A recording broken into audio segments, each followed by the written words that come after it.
So welcome, Eve. Hi again, Mark. Are you driving anywhere tonight? Hey, Maria. Good to see you. Marissa.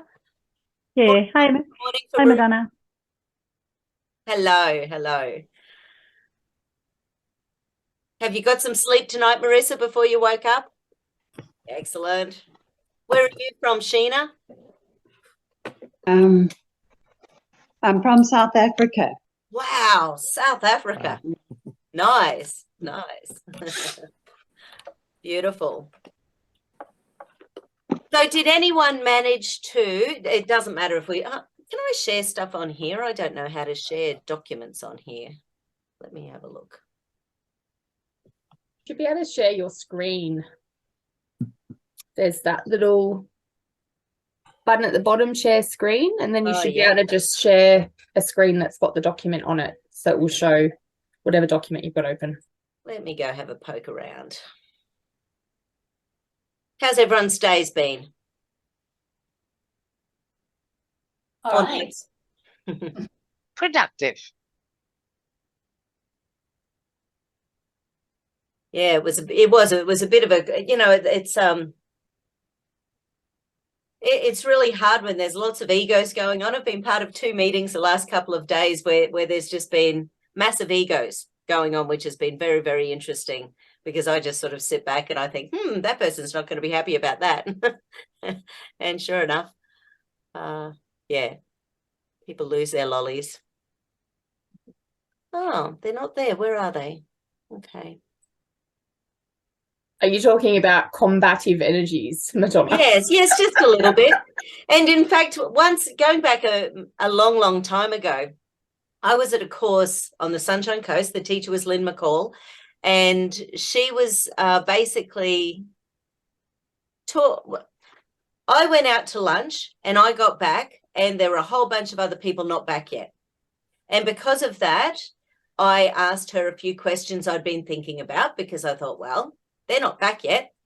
So let's let's have a chat. So I was asking her some questions that I'd been thinking about. And because, there wasn't many people back. So anyway, I started this discussion. She got out the whiteboard. She started answering. She started writing up all sorts of bits and pieces. These 2 people came in 20 minutes late after lunch. We'd been chatting and they lost I didn't see it, but I felt it. Lynn can see energy. She's one of these people. She was actually an accountant before she went into kinesiology. But if she focused on it somewhere in her training, if she focused on it, she could see chakras, or she could see meridians, or she could see the aura, depending on how she focused on things, which, as you can imagine, I was so jealous of that skill. I'm not sure I would love it, but anyway, it sort of was something that at the time I was like, oh man, that seems like such a cool skill. But she saw these 2, they were sitting in opposite little bits of the room, and they were zipping back angry energy back and forth. Because I don't know whether you've ever noticed that, but if someone's angry, it's easy to make someone else angry, and we tend to attract whatever energy we're putting out at the time. So afterwards, and anyway, it quite upset me, because I thought, well, I'm not doing anything wrong. You guys were the ones who were late back from the party. So, get over yourselves. And so later on in the break, Lynn was talking. She was saying, oh, man, did you see that energy whipping back and forth? And I said, no, I was so naive in those days and really had not paid attention. And anyway, we did start having a look at she was sort of showing how you could muscle test that sort of thing. So at the time, I think that was a SIPS course, stress indicator point system, I think she was teaching. And because she knew Ian Spalding quite well. And so anyway, it was sort of interesting. Once you get aware of it, you see it a bit more. I still don't see energy. It's not something I see. Does anyone here see energy? Do you feel it? Yeah. Oh, yeah, you can feel it. You can walk into a room, that sort of energy where you can cut the energy with a knife, yeah. Yeah, but when you step up to the table, do you feel anything specific from your client? No. No, I don't.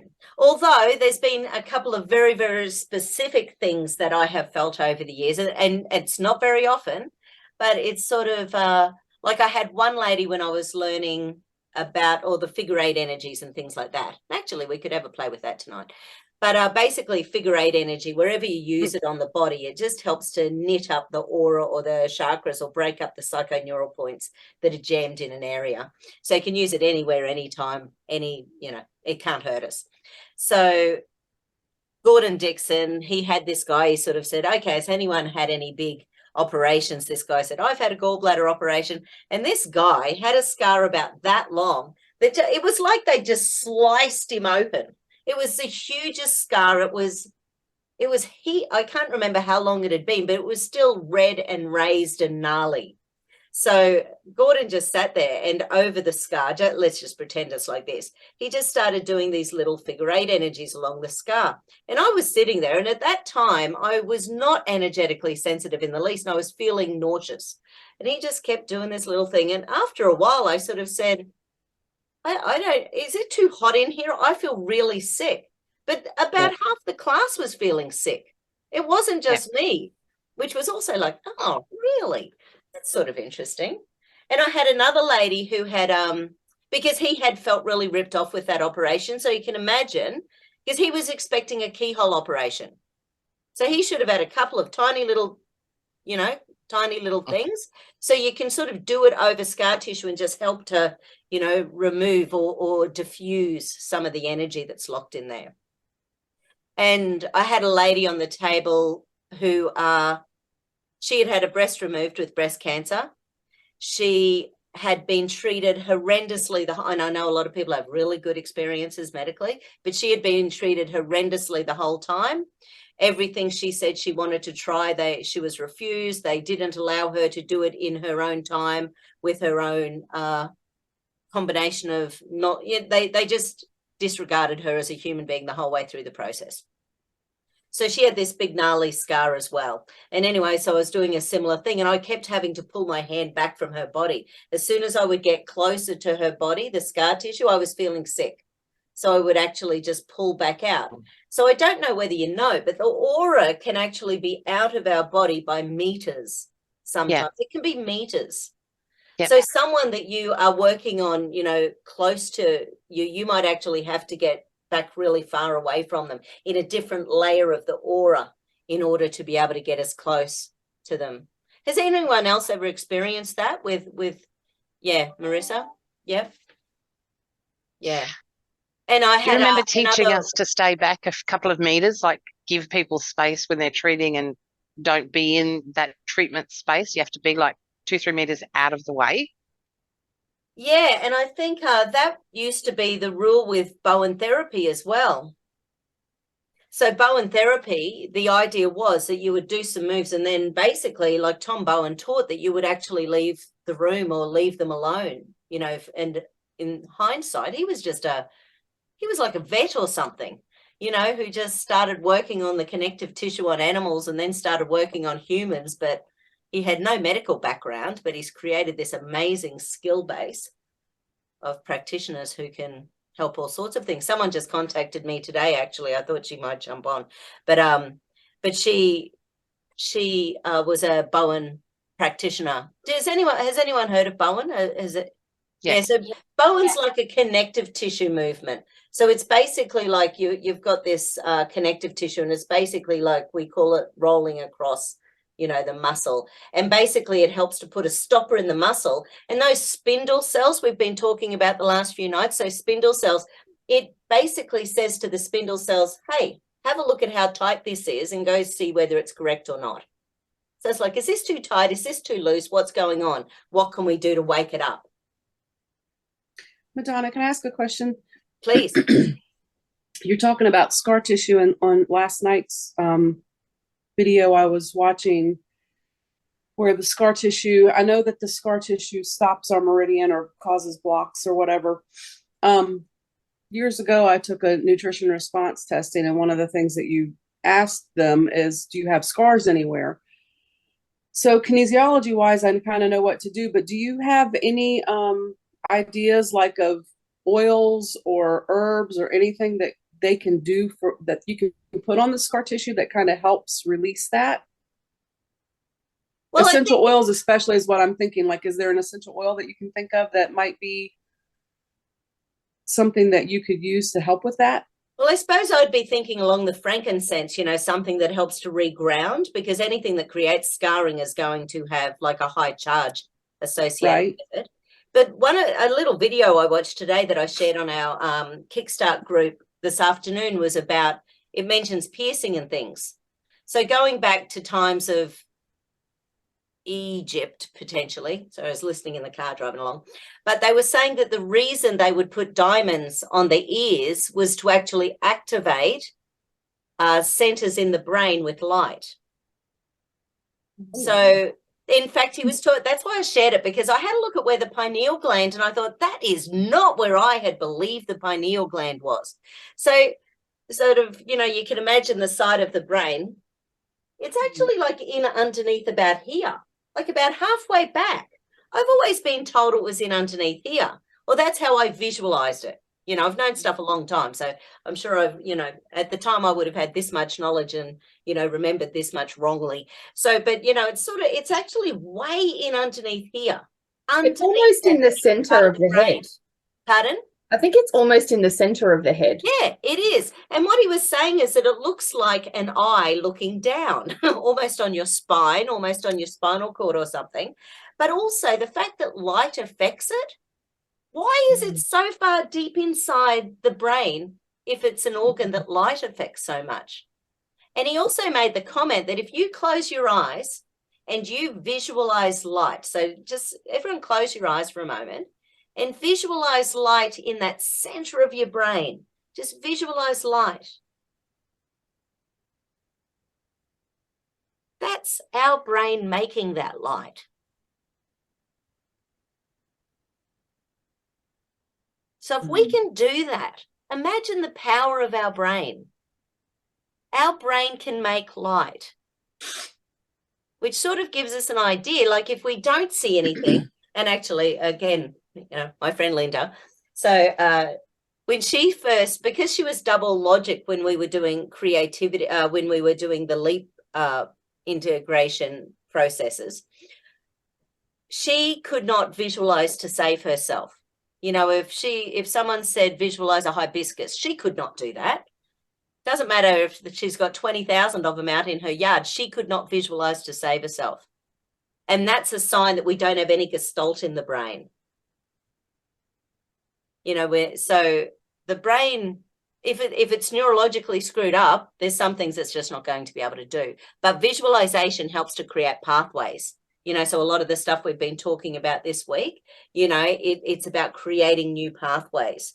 That celestial circuit, every time we do the treatment for the celestial circuit, the tongue on the roof of the mouth and holding the hands over the base chakra, imagining that center of gravity 2 inches below the belly button, visualizing that helps to recenter our body and reconnect that conscious and unconscious pathway, central and governing meridian. Every time we do that Morrow exercise, lying on our back, pretending we're a little lotus flower, opening our arms up and legs up and closing them up again. Every time we do that Morrow exercise, we're creating new pathways. Everything that we do to help create new pathways is going to help every part of our body.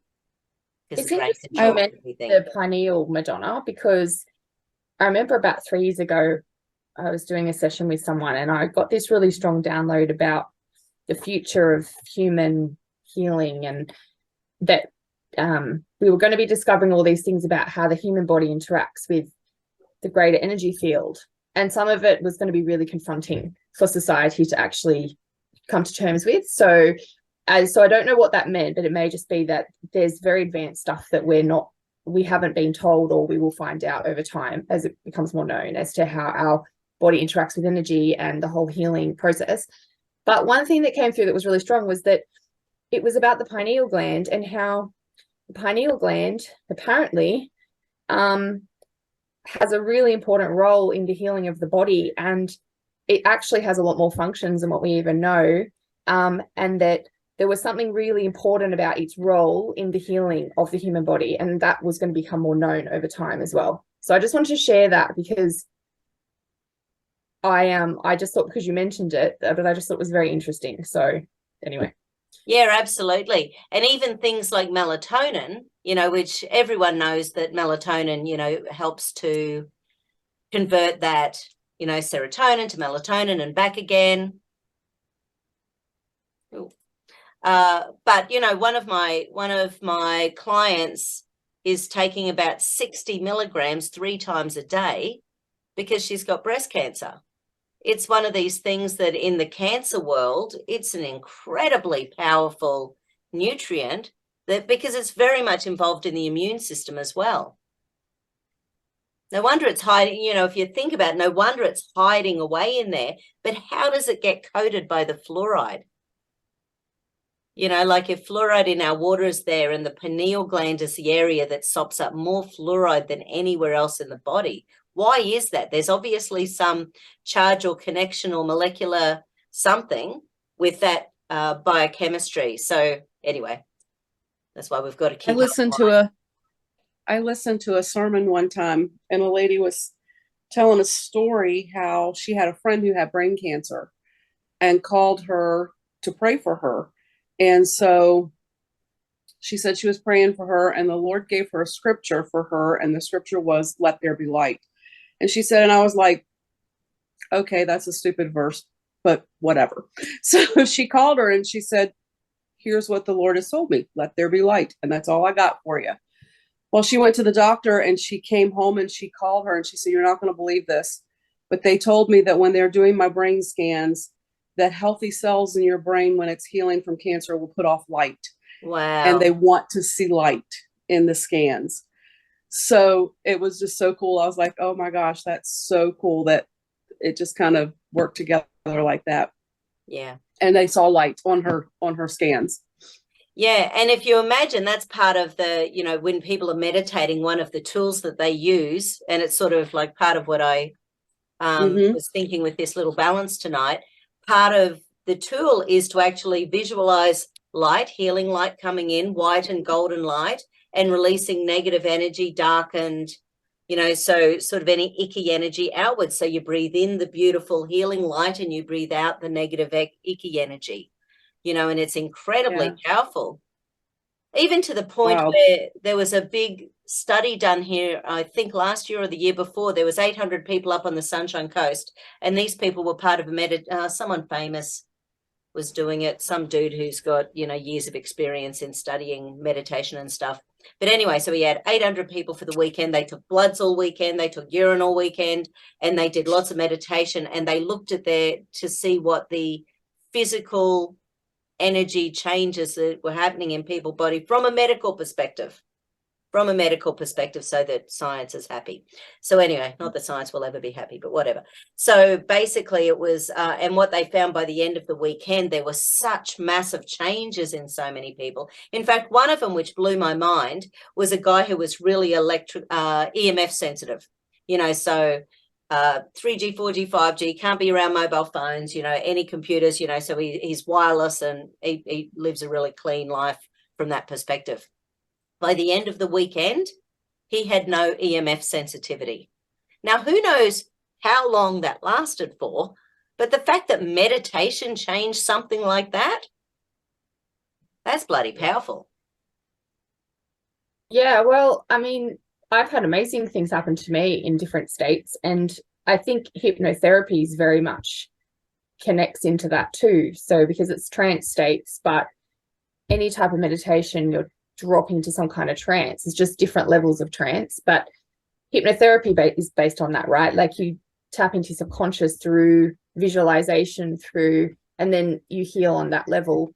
I think it's all very powerful. It's just that it's very hard to scientifically quantify. So what we're doing now with energy, it might take science 50 years to catch up with us. Do you know what I mean? I think there's just a level of, it's, you know, everything always, so, you know, everyone's like, oh, well, you know, where's the research on this and this and this? But the thing is, if something's working, you can't afford to wait 20 years for all the studies to come out. It's like, you've just got to go with what is helping people to heal.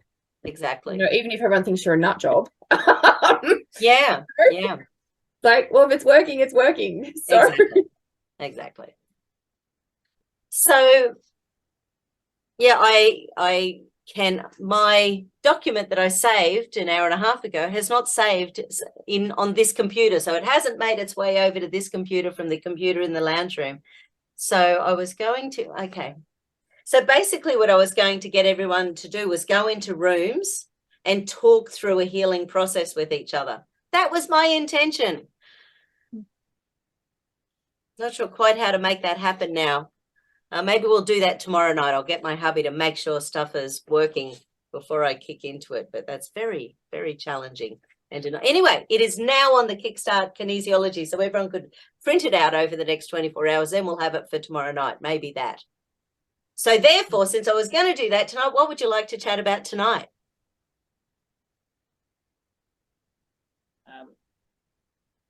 I'd really like to know more about the SIP system. The SIP system? Yeah. So there's a process called SIPs, which is a stress indicator point system. It's been around, I don't know, 25 years or something like that. It was developed by Stubbing, Spalding. It was something like that. And he developed it. Sorry? Ian Stubbing. Stubbing. Beautiful. So he was basically, he could, and many people find this, you might be using, say, a basic, okay. So just for example, in Touch for Health, there's this muscle here, the supraspinatus. That muscle is this little guy back here. And if it unlocks, it also happens to be the one that feeds our conscious brain again. So when it unlocks, it's usually because of stress, because of trauma, because of shoulder, neck pain, which are often worse with stress as well. But basically, if you get it locking with the techniques, which are generally, you rub the back of the neck, you rub these little guys in here, you run your central meridian. So all of those things, you hold your emotional stress release points. Funny, all of those things help the central meridian. Interesting. So basically anything that helps those to lock is also helping your conscious brain, because that's for the central meridian, helps with the conscious brain, helps with our brain to be clearer and more switched on and energized.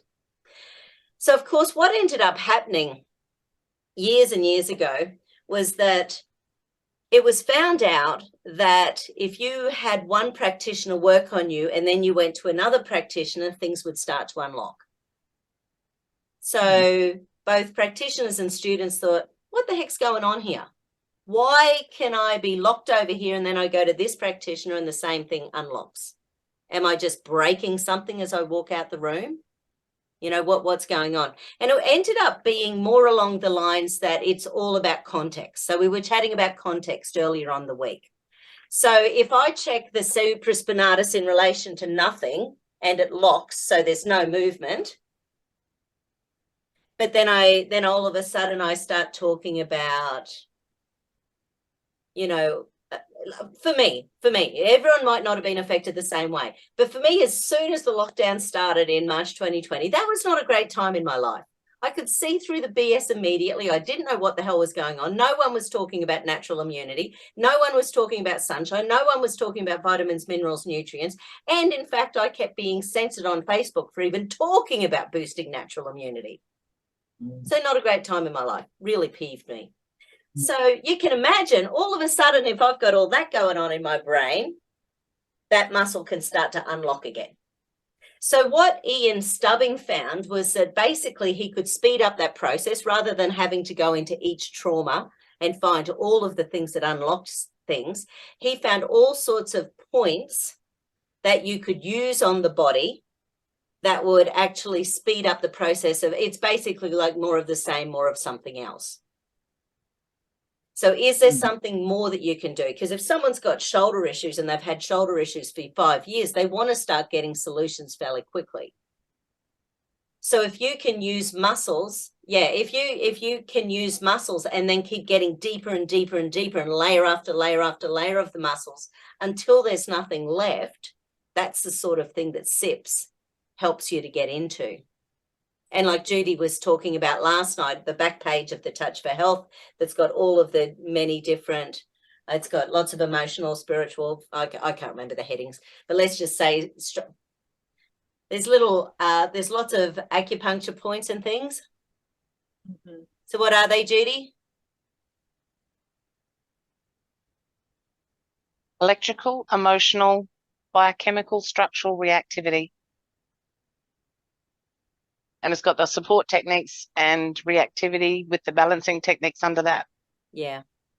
Yeah, and that's sort of the intent with the competent kinesiology program, is to have people really be able to nut out each of those areas and have some good tools that they can just sort of work through to get to a nice deep level of something, so that someone's got more likelihood of being able to heal.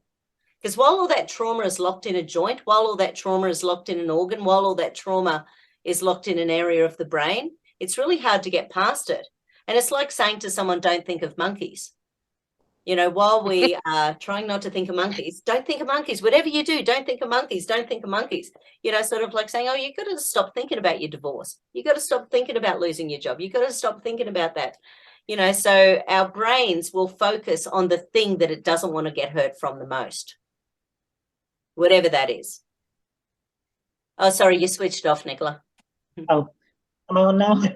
So that all sounds quite familiar, the different realms, like the nutritional, biochemical, emotional, structural, all those things are familiar.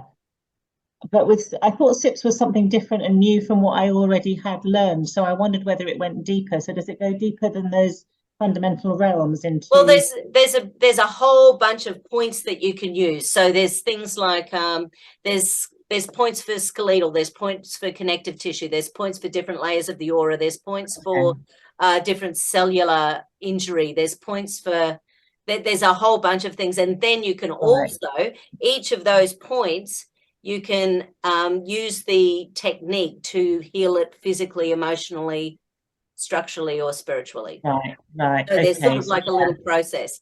Yeah. So, and I do, it's just part of my little circuits all the time. Right. So it's a way of drilling down into more detail and more. Definitely a way of drilling down into more detail. Yeah. Okay. And cool. even like the Bowen technique, because I stack that in all the time as well, you know, the Bowen technique movements, because they're such good movements, you know, so certainly I'm not sure whether that's going to be in the signature system or in the basic, the competent kinesiology, but basically they will definitely be in there somewhere, because I find that being able to, I think people need to be working structurally on humans. I don't think just being this is my personal opinion. I don't think just being an emotional or spiritual kinesiologist is enough at the moment, because people are feeling it in their bodies, they're feeling it in their structure, they're feeling it in their connective tissue. And if we don't move that connective tissue, who's going to do that? You know, if they're energetically really stuck, you know, and it allows us, you know, it's sort of because we've got them on the table or however we're doing it. And even energetically, when I'm doing the etheric kinesiology, I will quite often etherically move their body, or I'll etherically move the connective tissue around their hips and their legs and, you know, their shoulders and things. So I sort of pop it in there anyway, even energetically and etherically. When I did a course with Charles Krebs, this was sort of the first time this was about 5, 6, 7, 8, 9, 10 years ago. And he ran a energetic hologram of man, I think the course was.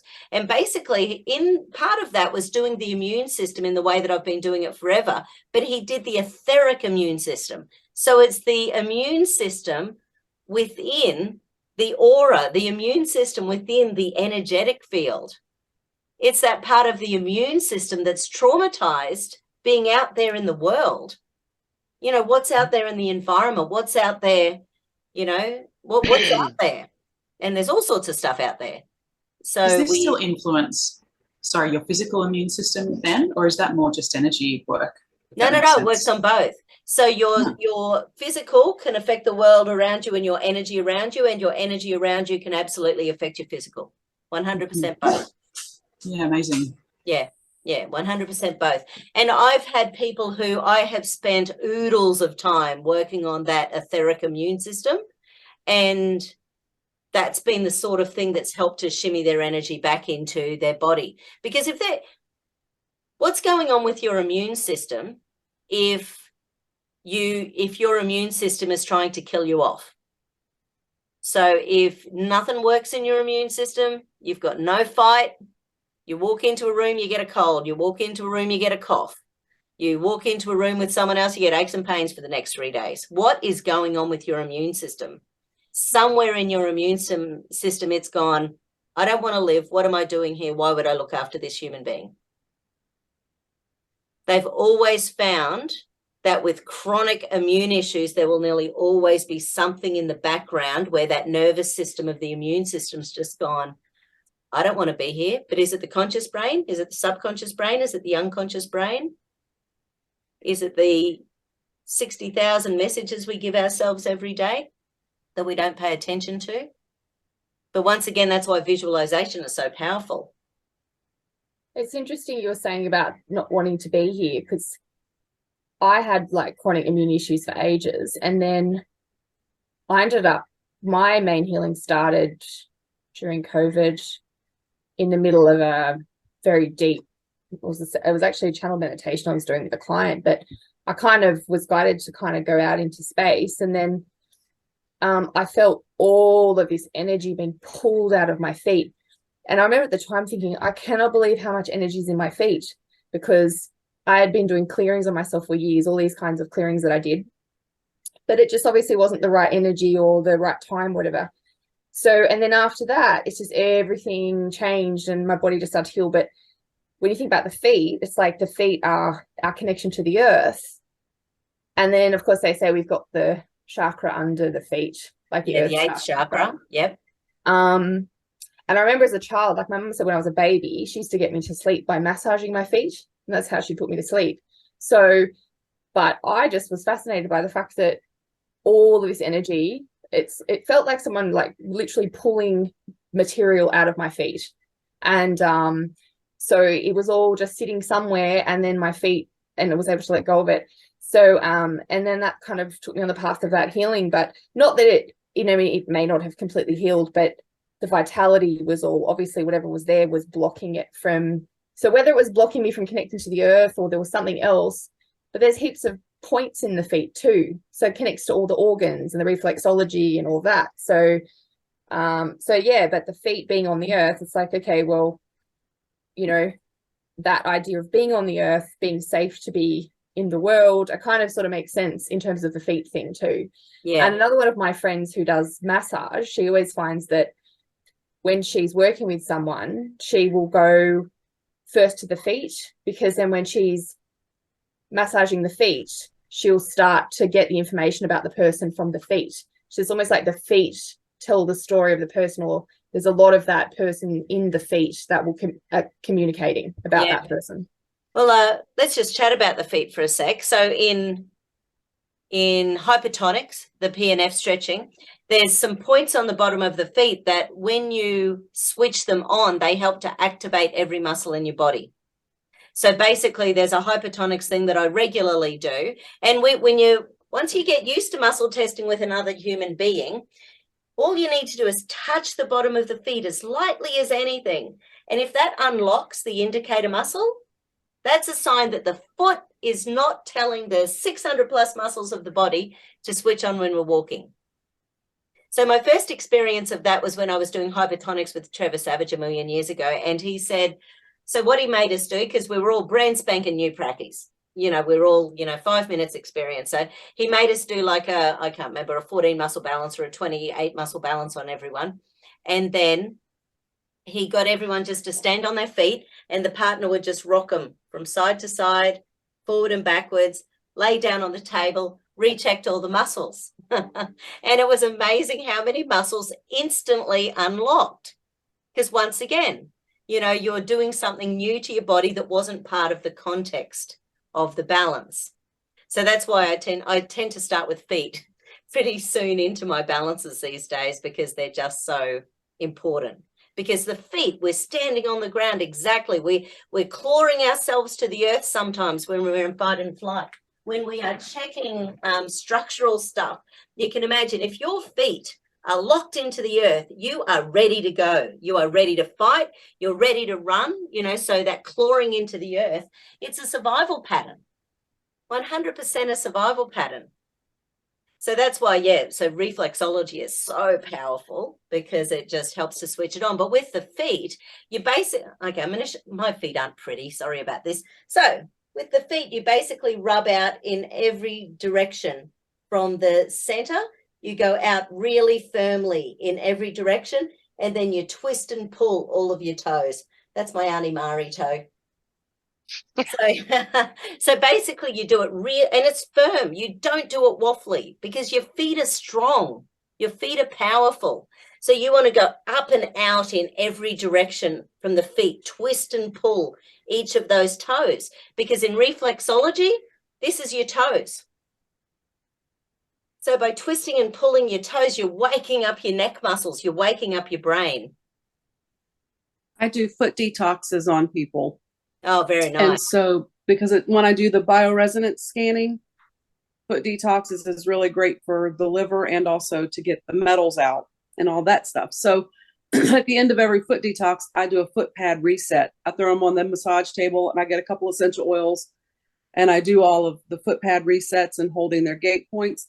Every time they get off the table and they're like, this is my favorite part of this. I always feel so grounded when I leave here and so centered. And I'm like, the dickens, you say. Of course you do. Funny that.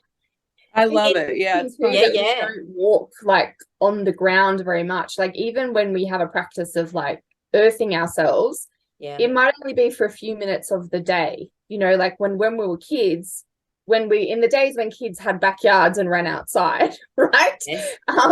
We used to be outside all the time running around barefoot. And I did it even as a teenager, but as an adult, only if I'm actually out walking on the beach or out walking barefoot on the grass. And I have to wonder how much of that has also affected people's health, because we just massively putting our feet on the ground. 100%. There's a guy in Australia called Ian Gawler, and he has set up cancer clinics around Australia. He himself, when he was, it's probably going back 30, 40 years ago now. It's been a long, long time, maybe 35. Anyway, whatever. He ended up with these multiple tumors all over his body, and he ended up losing a leg. And I can't remember what type of cancers, but there was something gnarly, of course. Anyway, so he has been hopping around Australia, for many decades now, basically helping people learn to meditate, learn to eat well, and that sort of thing. And what he finds is that, because he actually spoke at a metagenic seminar about 5, 6, 7, 8 years ago, and he basically said that finally the information that he wasn't crazy was out. It was all about grounding. It did not matter whether you were on rocks or sand or grass, and even if you were outside barefoot on concrete, which is only about yay away from dirt, you will still get more grounded than if you've got your shoes on. So he said, I've always been telling people, go hug a tree. I was right.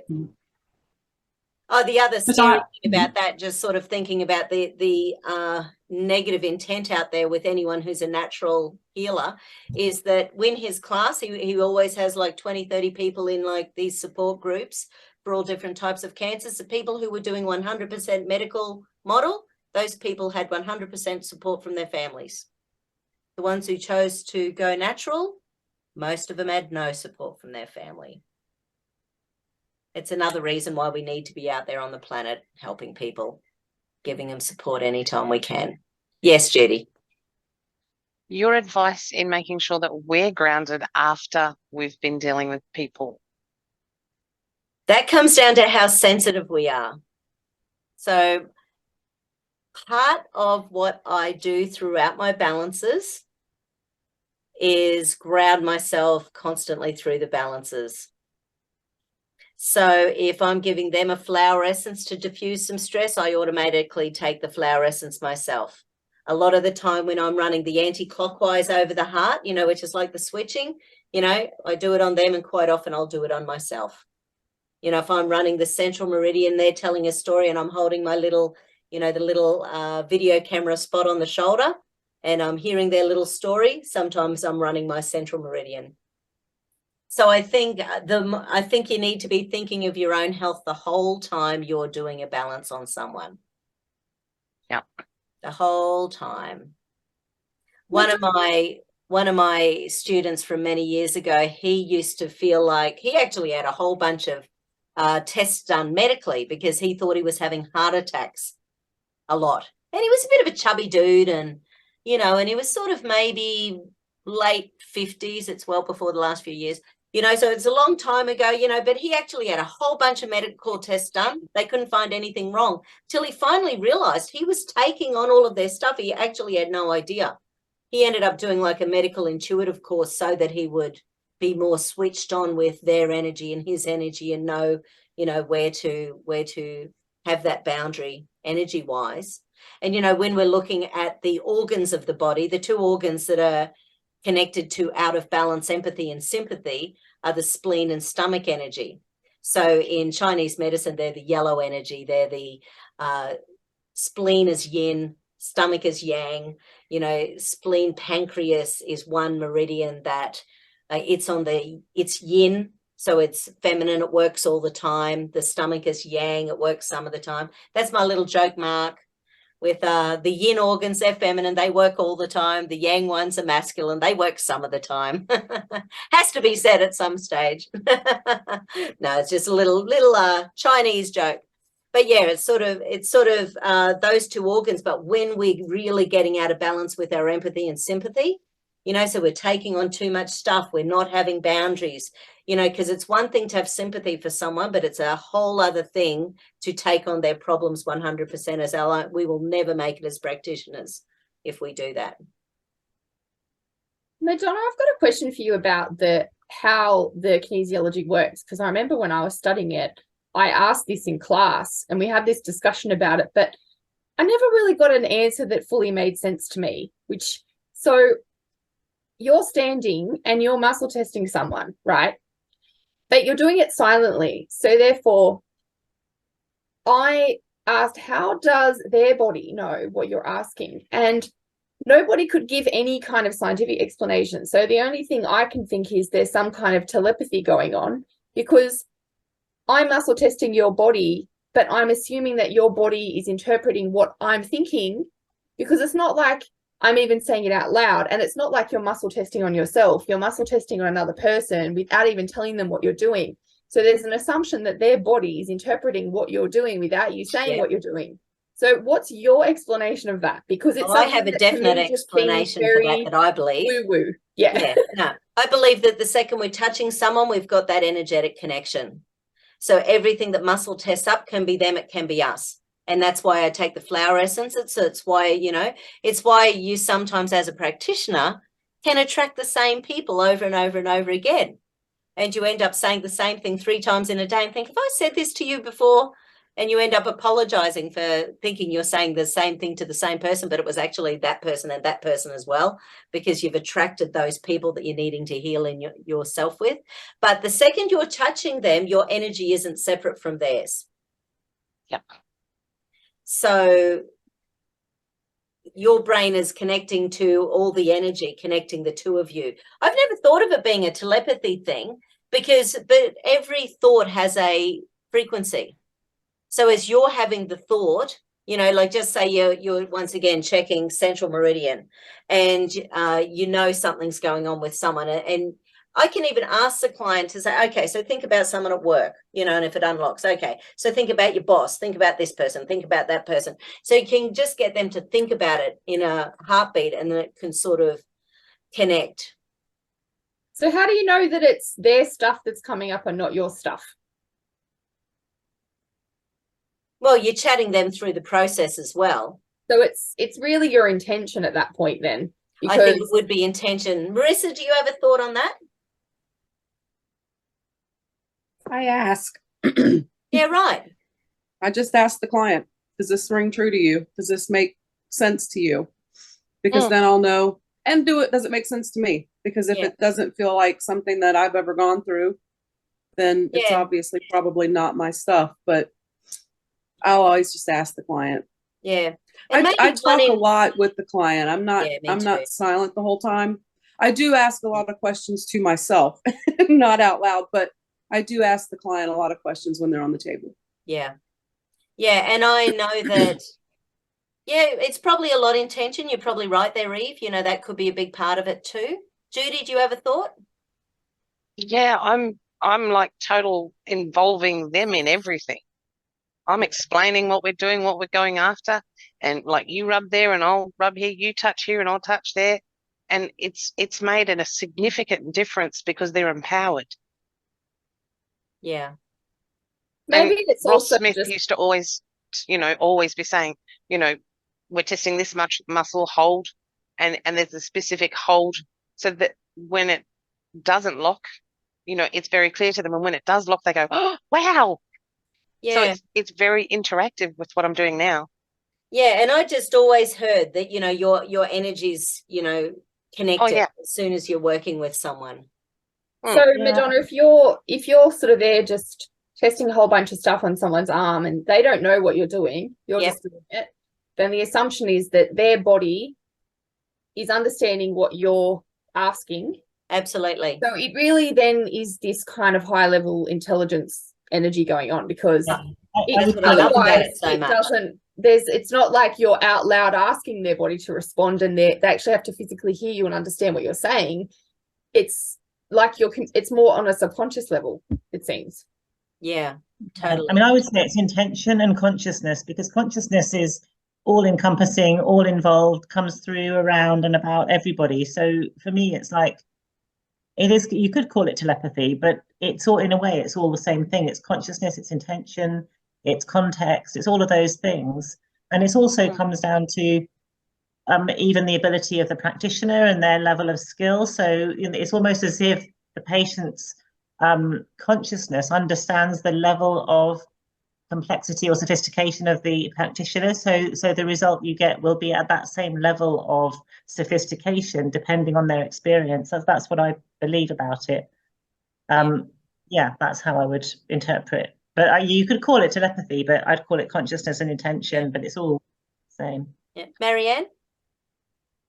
Yeah, I found as well that sometimes when you are asking questions out loud, your client almost is giving you a conscious response, whereas we're actually looking for that subconscious response. We want to hear from the body what's going on, not what the conscious mind thinks might be going on. So sometimes I definitely agree with you that to me it's an energy connection. And at the beginning of a session, I always do the pre-checks, the switching and all those things, and explain to my clients, this is us connecting our energies together whilst we're doing this. And obviously once that is done, then we start the actual session with permission to continue. But that sometimes I find that clients, especially those ones that are very left brain dominant and they want explanations for everything, and their whole conscious mind gets almost too involved with the session and almost starts interfering with it. And my husband is one of those people. And I almost, I can tell him, keep quiet now. And let your body listen to this, not your mind. Just switch off your mind. And I literally do tell him to shut up. He's talking too much and he's asking too many questions. But that's my way of getting him to get that conscious mind out of it. With clients, I just stop asking the questions out loud if I can sense that there's that conscious intervention coming in too much. Yeah. Yeah. Chantal, did you have a question?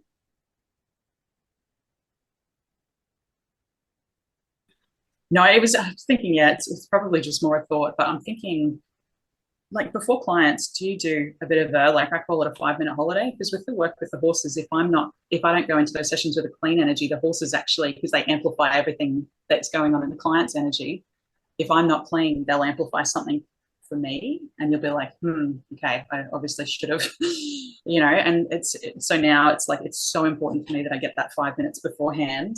Otherwise you're sort of contaminated. But yeah, I'm always mindful of that. Is that something that you do as well? Yeah. No, I don't. I don't have time. Okay. Yeah, fair. If I have 5 minutes break, the previous person just chews it up. My breaks all disappear throughout the day. People see that I've got a break and they just good to know it works anyway. But my clients who are regulars, they know me quite well. So they'll often see it on my face. I go, oh, what's going on today? And I'll go, and they get off my chest and okay, let's get on the table. Yeah. Okay, cool. Yeah, good food for thought. That's cool. Yeah. So yes. Yeah, so my clients do know me quite well, which is sort of fun. And my clients who I've known forever know me quite well, which is really nice. Donna, you would have grounding and protection though in between sessions. Like, you must have some sort of protocol, or no? Nah. No, Oh. I'm hardy. I'm like a jolly oxen, you know. Nothing seems. What about clearing the space between clients? Like, Well, I use bioresonance in the clinic, and I also have an Om CD that I put on to sort of shift it. And so I do have a few things, and I, you know, like flower essences through the thing, you know, like I give myself and when I give them. So yeah, okay. but I am pretty hardy personally. Like I've maybe had 5 times in 25 years when I've fallen apart with clients. It like really doesn't happen very often. Now it'll be interesting to watch my next month and see if that's true. Anything could happen now. Yeah. I think it depends a lot on the space you work in as well. And like I used to find when I worked in a shop and I'd sort of be doing clients back to back that it was, I sort of tried to do a meditation with each person because I found that I needed that time to ground and recenter. And it gave me time to clear the energy as well. And then because sometimes like I would walk away from, if a client had a lot of strong emotional charge going on, like there was a really deep self-worth issue or a lot of anger, sometimes I'd walk out and I just carry it with me out. And I had this issue for a long time and I didn't actually realize how much of the energy I was carrying. So I think it depends how you work and how much, how empathic you are. And it's going to depend on your level of clairsentience as well. But I actually wish I'd had more tools at the beginning, because I think I was carrying around a lot of people's stuff for quite a long time, and I kind of sort of knew I was doing it, but I didn't have enough tools and clearing it. So whereas some people probably don't get affected at all. But and I think, yeah, people who are empaths absolutely need a lot more tools in their toolkit, without a doubt. You know, so there's flower essences that are you know, fantastic. Things like angel sword and boab. You know, so they're my 2 favorites for people who are empath. So they're both Australian bush flower essences. Angel sword is for cutting off that crap from other people that gets stuck to you. You know, so, and boab is for the emotional crap we take on from our parents and our family. Those belief systems we have that when, you know, just say you go, okay, my intention is to help this person, and you start working on them, and then all of a sudden you lose your, you know, I go, oh my God, I've forgotten where I was. And our confidence goes from here all the way down to here, you know, and it's, it doesn't take much. And then we feel like that 3-year-old who was in trouble, or that 12-year-old who was in trouble, or that 15-year-old who was up to no good. And all of a sudden our self-worth, self-belief, self-confidence disappears. So everything we can do, and once again, it'll depend on each of us as practitioners, what we need to do. Yeah, I've been more affected. Yeah, I've been more affected in the last 3 years than I've been ever before with clients. And I think that's because there's been so much divisiveness on the planet that's been very deliberately created by media and politicians and things. So I think it's been a really interesting 3 years for my ego and for my belief systems and for keeping my brain calm in amongst, you know, so I've noticed my resilience isn't quite there when someone, you know, comes in and says something really silly. But you know, my brain says they're silly. I go, oh, okay. So then I think about it for 10 minutes before I come in with a, you know, 1-2 punch. Yeah. Because when people, and let's talk about beliefs for a second. Where do our beliefs come from? They come from our background. They come from our traumas. They come from our experiences. They come from our day-to-day life. Sometimes they come from our parents. Some people have never had an original thought in their lifetimes. They don't know. They've never been challenged on their beliefs. They've never been challenged on their on what is holding up that belief. They've never thought about what's underneath it.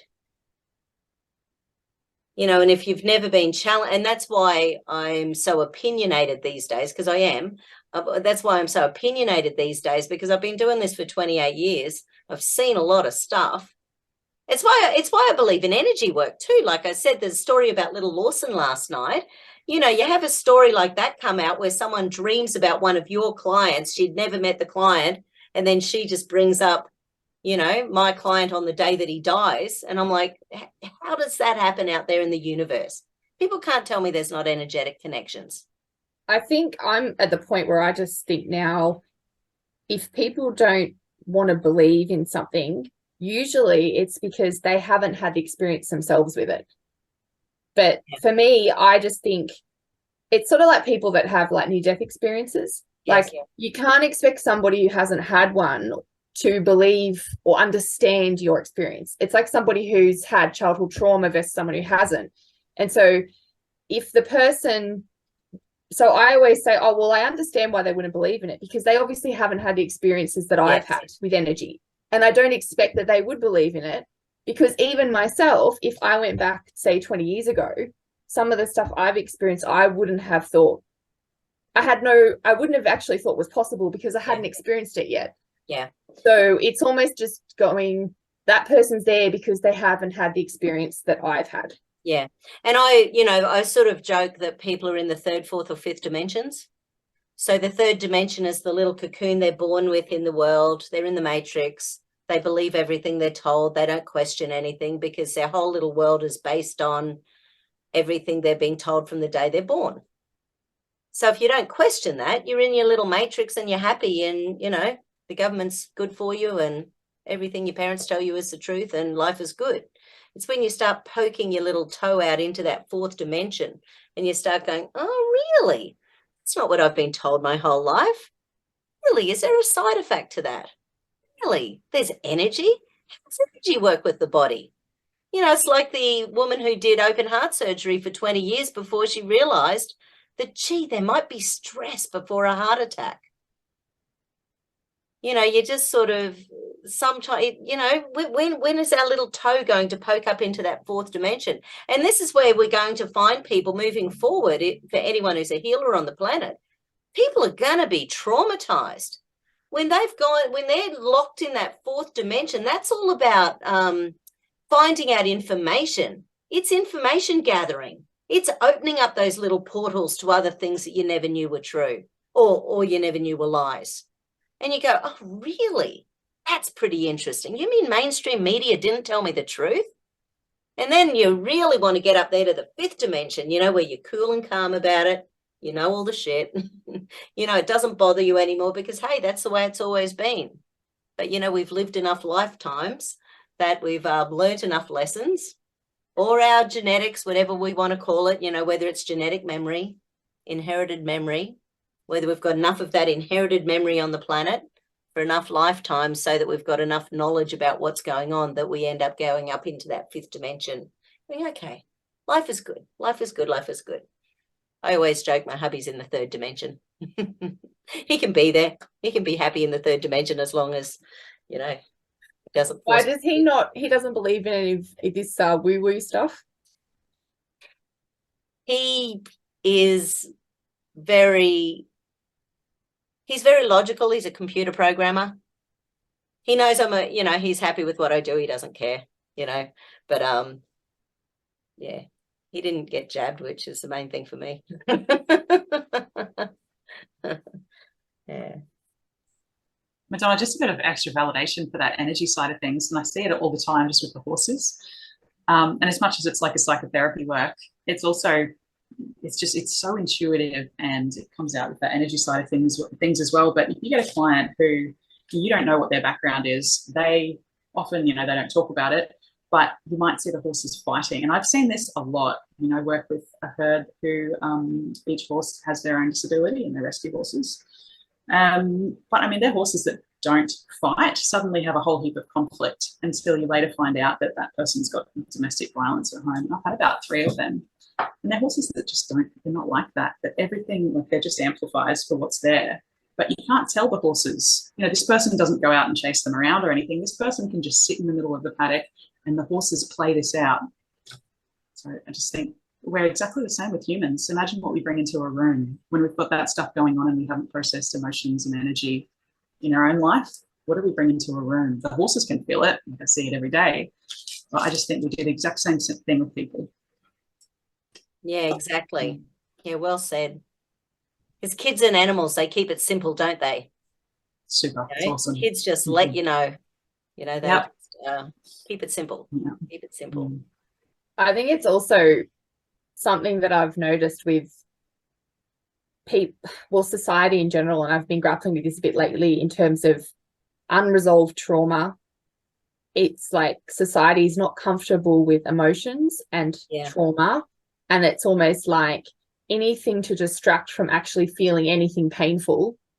But the issue with that is I think it just sits in our energy field, and then, like you were saying, we could be having a connection with somebody, and as empaths, like we know we're sitting with them, or we can feel this energy, we can feel that they're miserable, or we can feel that they're being fake, or they're not being authentic, but what's coming out of their mouth is almost not matching what we're getting from the subconscious, and it's almost like the person becomes really like dissonant internally, like there's this is what I think I need to be to survive, but underneath I've got all this unresolved subconscious stuff going on. And then I think that's when people just start tapping out of their bodies and dissociating, because how do you ground in your physical body when you can't even feel what's in you and process it? It's just going to sit, and then you're just going to walk around with it, and everyone that meets you is going to be somehow affected by that. And so it's almost like a responsibility that we need to clean up our own stuff. Backyards.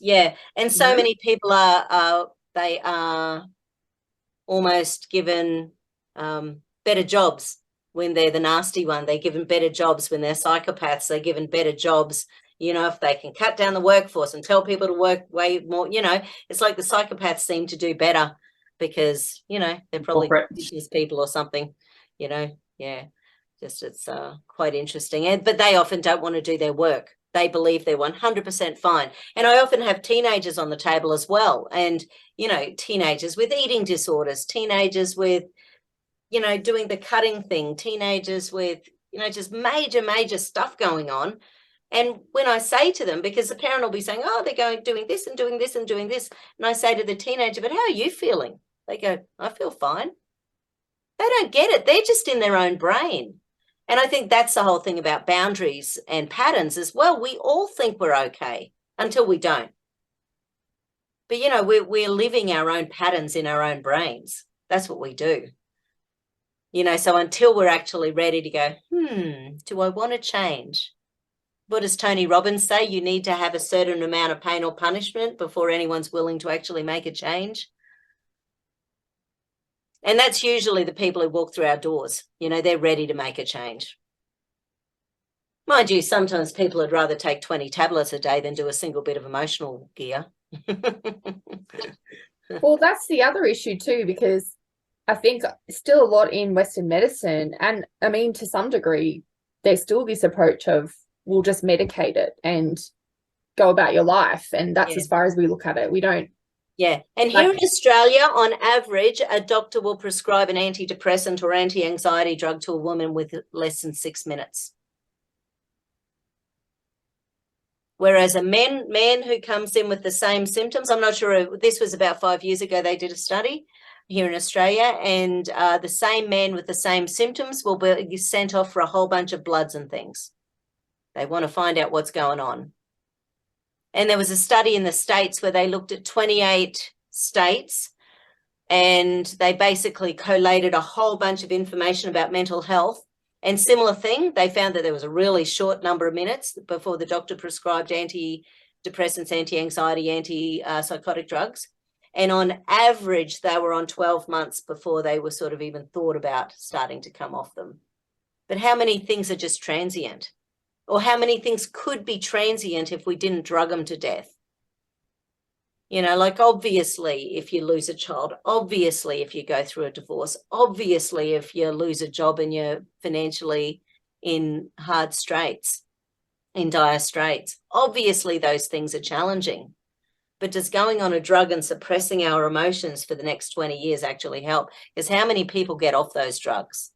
And here in Australia, they regularly give the triplet at the same time, antidepressant, anti-anxiety, antipsychotic. And then it takes forever to wean people off them.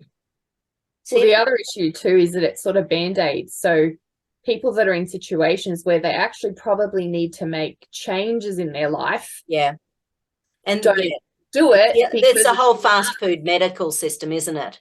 Yeah, so they're not looking at anything. And of course, the whole thing about SSRIs, serotonin reuptake inhibitors, is that if you don't actually have any serotonin going on, for a start, it doesn't do anything. And guess where we make 90% of our serotonin? In the gut.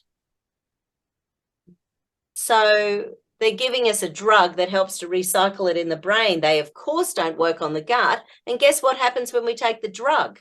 It actually shuts down our production of serotonin in the bowel.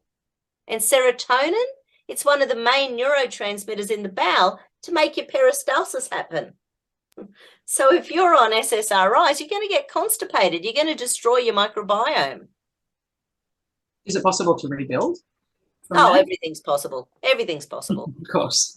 Yeah. The good thing about the gut, the microbiome, is that it's incredibly hardy. Even if you kill things off, quite often they're just hiding anyway. So they've done things where there was one study where they took women from LA. I think they were all women in this study, probably because women will jump into studies more regularly. There were women in LA, women in Africa. Can't remember where it was in Africa.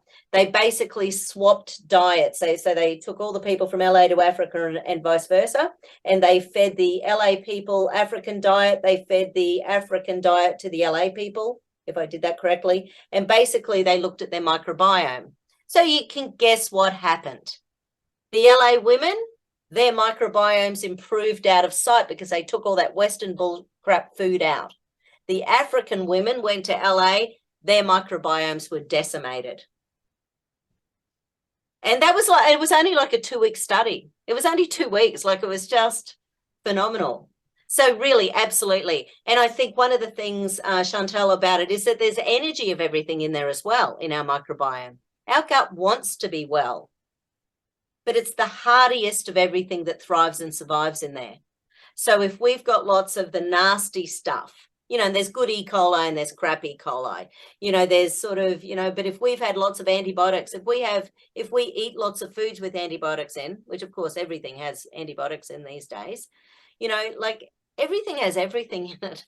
It's even if we're eating organically, it's not organic because it's getting the water supply. It's getting the air supply. Exactly. We just have to do the best we can do. That's all we can do on the planet. But we need to I find that it's really hard to, I feel like I'm quite conscious about things chemically. But you kind of okay, well, not to the point of getting a really good water filter because, you can't trust rainwater. Certainly you can't trust towns, not that I'm on town supply now anyway. Totally. But even stuff on your food, and even if there's so many things that I've gone through with things that are certified organic where they don't check, they don't actually hold them up to those standards either. So even if you're buying organic, it's not to say that it is actually organic. There's nothing to say, it's quite flimsy. Yeah, I did have a client years ago who was an organic farmer, and it took them 10 years to get certification. They were out near Bentley, so an hour away from here. So at the time, it is hilarious because they will allow us to throw toxins on absolutely everything. But hey, if you want to be a certified organic farmer, they made it bloody hard to do it. Probably had to be paid at every step of the way, so someone got rich through that process, I'm sure, is really what that was about. I'm not skeptical at all, am I? It's very grueling. Sorry, go, and then I'll mention. It's very grueling here in the United States to be an organic farmer as well. Yeah, right. But my opinion is can you ever make anything 100% organic? No, we have because to do even if my field is good, the bees are coming from your field over here where you've had garbage spread on it, and they're pollinating my field. So how hard? I mean, I don't think that you can ever be 100%. No. When it rains, it's pulling the garbage out of the air. Yes. And with all of the crazy laws of Frustrating. climate change going on, they're putting insect skeletons in lots of flowers and things these days. So the chitons, they actually get activated by EMFs. So it actually works. Maybe that's a whole other conversation. Anyway, so there's technology that actually works better if we've got lots of exoskeletons of insects in our bodies. Well, and now in the United States, the farmers have taken to putting human waste on their fields as fertilizers. Yeah, right. And so it smells horrific when they do it. Number one, you just almost gag driving down the road. But how is that, if somebody's had cancer and they've had radiation, there isn't enough filters in the world to get the garbage that's in our systems in America out of this to spread on your field. So mad cow disease happens because they were using cows in the feed of cows. You eat the same species that you are, it's going to cause problems. Yes, it's disgusting. Yes, just a little bit. Anyway, so we'll start tomorrow night by doing that balance. If everyone can sort of check out on the Kickstart Kinesiology group and print that out. And what I'll do, we'll start tomorrow night with getting into little pairs, and everyone can do it with each other. So you've got the little process of going through it, or you can do it by yourself tomorrow, as well. It's sort of like it's a run through it, see how it feels. I'll quickly read it out so you know what it's about. So what's an issue that's creating stress, trauma, irritation when you're thinking about it? How long's it been an issue? Is it days, months, weeks, or years? How big is the problem on a scale of 1 to 10? Is it like a nothing at 1, or is it, really up there at 10? Does it impact other areas of your life? Then visualize your body thinking about that challenge. Where can you feel the tension, energy, or pain in your body? While thinking about your problem, pop your tongue on the roof of the mouth and hold your base chakra. Hold it for 3 full breaths or until you yawn, sigh, or deep breathe. This helps your celestial circuit to improve your function, connecting that conscious-unconscious connection in your body. Visualize your center of gravity 2 inches below your belly button.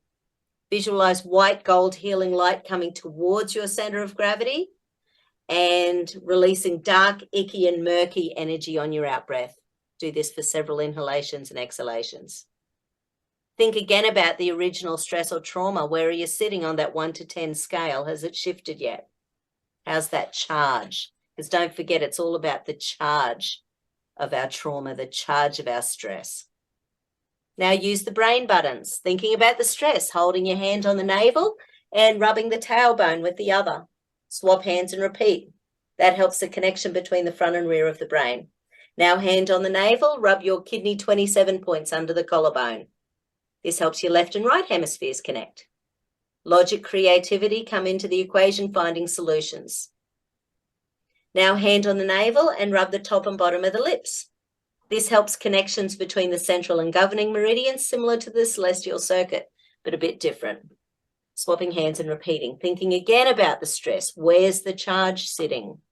How does it feel? Is there any shift? Is it moving back closer to 1? Now holding the emotional stress release points, halfway between the eyebrows and the hairline. Just nice and gently. I did have someone once who put big fingernail marks in their forehead, and I said, no, nice and lightly. Is there a pulsing?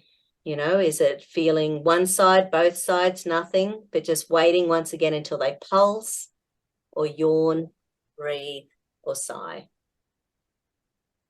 That just helps more oxygen come to the frontal cortex, allowing that logical and creative connection. So that's the little balance. So you can imagine by talking it through someone else in a little thingamajig tomorrow night, a really nice way to connect with someone and get some practice talking someone through it. And for those of you who have got lots of skills, I'm sure you'll have other things that you can do throughout that little balance as well. Feel like a good start to tomorrow night? Yep. Yeah. Cool. Can I just ask one last question? That Touch for Health that you keep mentioning, yes, I somehow acquired the book for it from a secondhand shop, actually, and I was like, oh, this looks interesting. I'll put this in my bookshelf for later. Now then you started mentioning it, I'm like, okay, I need to go and find that book. But what is that, just another modality of kinesiology? Is that what so Touch for Health is one. It's a really good combination of skills. So is it all in one? So there's a few different iterations of it over the years. Is it a big square one? No, it's a thick pamphlet almost. Not pamphlet, it's probably, okay. I don't know. So like an only 50 A5 pages. size? Yep. Yep. So that's probably got that'll have oodles of information in there. So Cool. So with Touch for Health, you learn like overall in Touch for Health, it's 42 muscles, each connect to a different meridian. They all connect to different emotions. Cool. There's sort Good of value for 10 cents, basically. yeah, there's a really nice little combination of things that happens. And Cool. then when you get good at doing the Touch for Health stuff, it just comes really naturally. Like one of the things that I do, once again, every client on my table, I use alarm points all the time. So in Touch for Health, there's these things called alarm points, which allow you to find out really quickly which meridians are over or under energized. So it's a very quick way if I'm working on anything in the body, because I stack in all these things.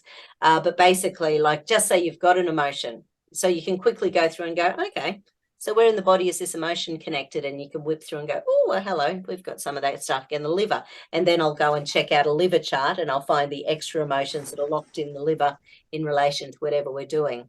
So yeah, Touch for Health is great. Okay, and So body code is... Sorry, is the body code another modality, or is that a completely separate I thing? haven't done body code. Anyone else? Okay, sure. Yeah, you have, Anna? It's similar. It's a chart on the phone. So you muscle test and it brings you through the chart, and it's got, you know, motions, body, everything. So similar to kinesiology, but different. Yeah, right. Is that like body talk, maybe? I don't know what body talk is, but I don't know. Body code's just literally, it's like instead of having all your folders and things like you would have in clinic and stuff, it's on an app. So that's, you know, but it's the same process, muscle testing all the way through till you get to something that needs to be released. Yeah. And then Dr. Brad uses the magnet over the governing meridian to release. So I don't know whether that actually releases properly, but I've had that done on me from a friend of mine, that she did the emotion code, which is like the same. I think it's the same guy. Well, it's the beginning. So emotion code is like level 1 type thing. And then body code has emotion code in it. Yeah. And I remember I could feel when she did the magnet, but it was a really strange feeling because having a magnet on that meridian, you can like it felt the same as if I did it myself with the magnet. Like you could feel that charge. But yeah, I didn't have any like emotion come up or anything. So I guess it's kind of, you know, it's using that magnetic field thing that, but yeah, she was just using kinesiology to get to the year and the month that the thing had happened and kind of narrowing down in that. So that was the actual muscle testing part of it was quite accurate. I felt weird having the magnet done on me, and I don't know, I think it's it's just a kind of it's a different kind of feeling to, you know, every type of sort of energy healing feels different as well, but it's sort of something that was a little bit like, okay. And I just sort of sat with the feeling for a while. I was like, all right, don't know if it's done anything, but that's all good, you know. So I'm not really sure what to think of that. But I did have a conversation with some people a few years ago who were teaching kinesiology, and one of them said to me that she'd been having a lot of success using the magnet on the governing meridian with her clients, and that was something she was doing a lot now.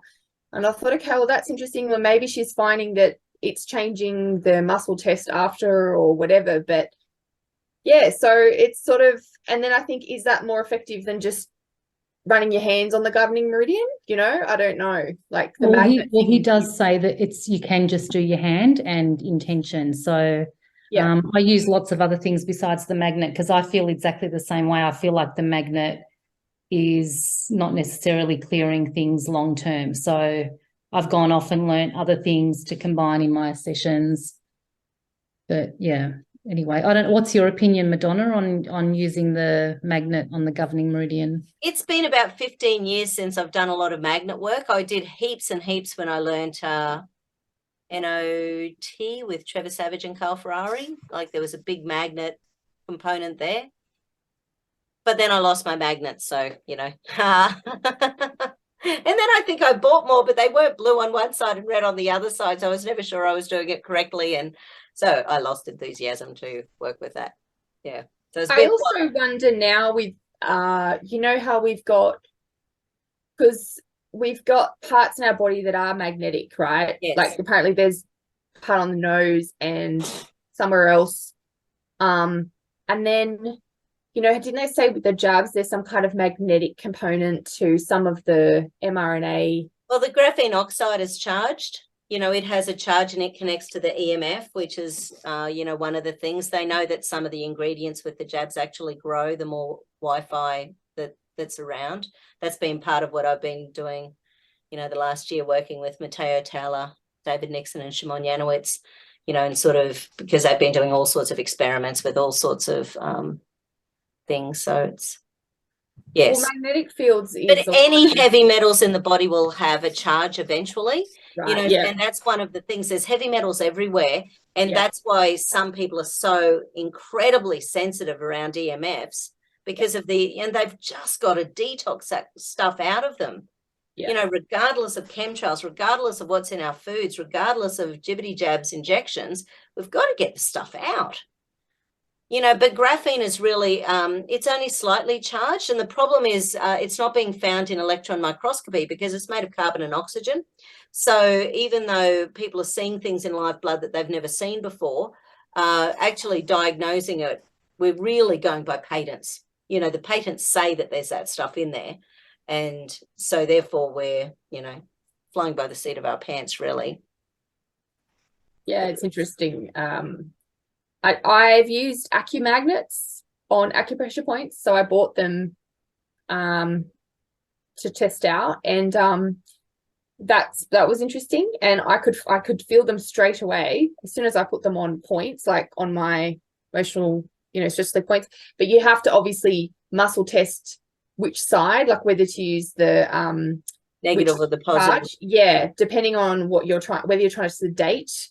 Because in acupuncture, totally. it's whether you're sedating or whether you're trying to stimulate. So most things, there was one side you'd use, but I did test those for a while, and it was actually quite good because you could put them on and just walk around with them on and be working in those acupuncture points. So yeah, and the bioresonance I use has these little sticky things that you can put the frequencies of all sorts of stuff in and, you know, whack them on the body, which I have not got into yet. I need to do the training for that little one, but yeah, I do that.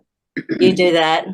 Yeah. If it requires a hertz frequency and I don't have if my lasers are all out, I'll program a magnet and pop it on a point. Yeah, nice. But yeah, I think the more everything that's bad about the world at the moment, the more alkaline we are, the more we look after our energetic systems, the more spiritual we are and connected to the earth and the planet and trees and grass and good stuff. You know, the more purified water we have, the more we bring ourselves back into balance, it's all going to help us. None of that can hurt us. Cool. Okay. Linda will be here any second. I'm heading out to dinner. Hope you've all had got something out of that. On the Kickstarting Kinesiology, go get those little forms. Have a play with it yourself and see how you feel at the end of it. Do the 1 to 10, see how it feels. And oh, hello. There she is. Cool. Okay. Bye, Thanks, everyone. Fiona. Okay. Bye. See you later. Bye.